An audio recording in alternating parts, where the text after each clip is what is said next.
The wind howled through the bars of Graystone Penitentiary, carrying with it a chill that seemed to seep into every corner of the yard. Men shuffled about, their movements mechanical, eyes scanning for threats or opportunities in this desolate place where hope was as scarce as sunlight. Among them stood a man named Marcus Hale, his presence quiet but unmistakable. Marcus wasn't much to look at. A tall frame cloaked in worn orange jumpsuit, dark skin weathered by years under the sun, and eyes so deep they could swallow you whole if you dared to meet them. He didn't speak often, didn't seek out company, and rarely raised his voice above a whisper.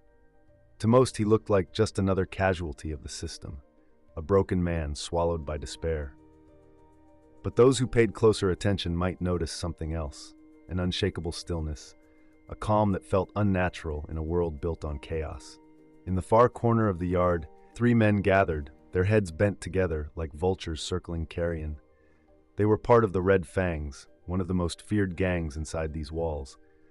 Their leader, Victor Viper Ramirez, spat onto the ground before pointing toward Marcus. "That one," he growled, his tone dripping with malice. "He's new, doesn't belong here. Make him remember why we're called Red Fangs." The others nodded, their faces twisted with anticipation, a predator's gleam in their eyes. To them, Marcus was just another target, weak, isolated, and ripe for the taking. What they failed to realize was that beneath his calm exterior lay a man forged in fire, hardened by years of combat and driven by an unyielding sense of justice. As the gang closed in, boots crunching on gravel like the ominous drumbeat of war, Marcus remained seated on the cold concrete bench. His posture was relaxed, almost indifferent, but his mind raced faster than lightning. Every detail registered.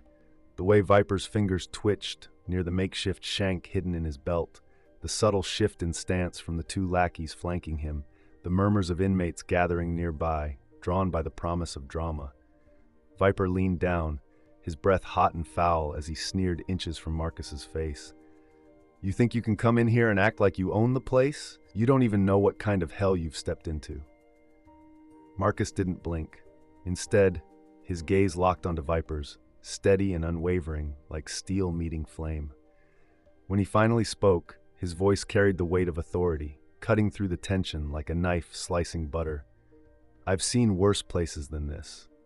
Viper laughed, a harsh guttural sound that sent shivers down the spines of those watching, but it died quickly when Marcus added, "And I've faced worse men than you." For a heartbeat, the world seemed to freeze. The wind howled between the prison walls, carrying whispers of doubt among the onlookers. Then, with a speed that defied belief, Marcus moved.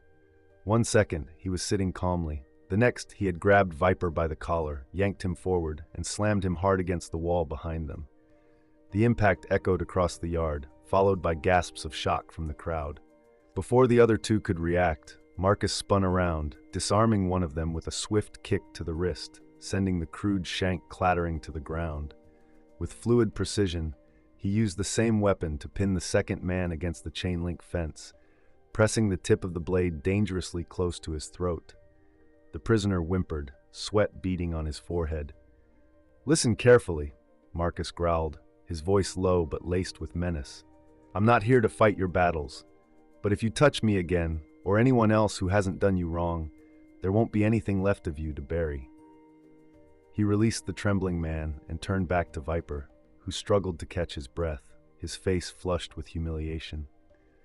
For a moment, there was silence, broken only by the rapid pounding of hearts and the distant wail of sirens outside the prison walls.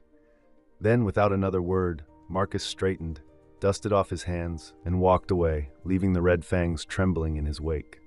That night, Marcus sat alone in his cell, staring at the cracked concrete floor.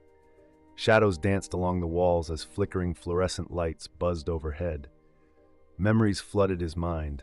The scent of gunpowder during late-night raids, the weight of comrades lost to enemy fire, the betrayal that had landed him here. Framed for a crime he didn't commit, stripped of his rank and honor, he had thought himself defeated. Yet, today's confrontation reminded him of something important. Even in the darkest moments, there is always a choice. A soft knock interrupted his thoughts. Looking up, he saw Calvin, the young guard, hesitating in the doorway. The boy looked nervous, his hand gripping the baton at his side, but there was curiosity in his eyes too. "You okay in there, sir?" Calvin asked, his voice tinged with concern. Marcus nodded, though the gesture felt hollow. "Yeah, kid. Just thinking." Calvin shifted awkwardly, then blurted out, "They're saying things about you, that you used to be someone big. Is that true?" Marcus chuckled bitterly, shaking his head. "Big enough to get locked up, apparently."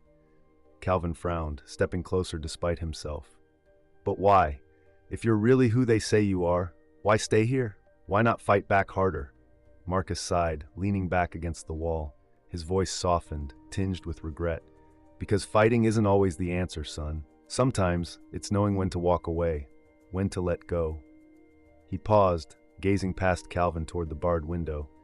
"But sometimes you have to remind yourself why you started fighting in the first place."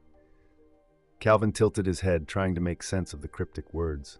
Before he could respond, the intercom crackled to life, announcing lockdown procedures. The boy hesitated, then nodded before retreating into the shadows. Over the following weeks, whispers spread throughout Graystone Penitentiary. Stories of Marcus Hale, the man who couldn't be broken, reached every corner of the facility. Some admired him, others feared him. But everyone knew one thing for certain: he was different. And perhaps, just perhaps, he carried within him the spark needed to ignite real change. Marcus found allies among the prisoners, men who saw in him a symbol of resistance, a reminder that even in darkness there is light. There was Jamal, a former teacher turned inmate after a wrongful conviction, whose intelligence proved invaluable in decoding encrypted messages smuggled into the prison. Then there was Leo, a burly ex-boxer with a heart of gold, whose fists were as formidable as his loyalty.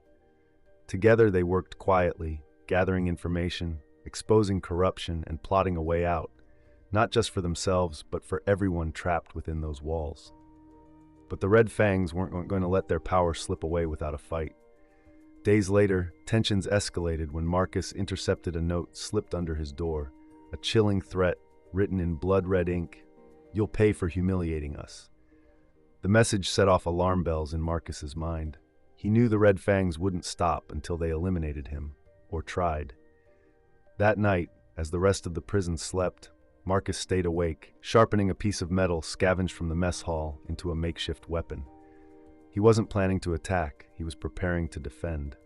When dawn broke, chaos erupted in the recreation yard. A group of Red Fangs, armed with shanks and clubs, ambushed Marcus while he trained with Leo. The assault came fast and furious, designed to overwhelm him. But Marcus fought back with the skill and precision of a seasoned warrior. Each blow was calculated, each movement deliberate. Within minutes, the attackers lay scattered across the ground, groaning in pain. As guards rushed in to restore order, Marcus stood tall amidst the wreckage, breathing heavily but unscathed. The crowd parted as he walked away, his presence commanding respect even from those who feared him. In that moment, it became clear: Marcus Hale wasn't just surviving anymore, he was leading. And though the road ahead would be long and fraught with danger, Marcus held on to one simple truth: no matter how far you fall, there's always a chance to rise again.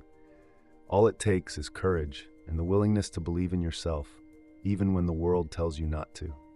Even in the depths of despair, there lies a seed of hope waiting to bloom.